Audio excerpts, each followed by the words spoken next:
জেলে প্রতিদিন নদীতে মাছ ধরে তার জীবন নির্বাহ করে।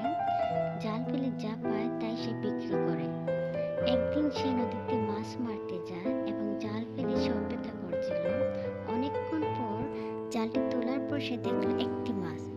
সে মাছটিকে তার ব্যাগে তুলতে যাবে, অমনি মাছটি বলে উঠল, ও জেলে, ও জেলে, আমাকে তুমি তুলো না, আমাকে তুমি মুক্ত করে দাও, আমাকে পানিতে ছেড়ে দাও, আমি নদীতে গিয়ে আরো মাছকে তোমার জন্য নিয়ে আসবো।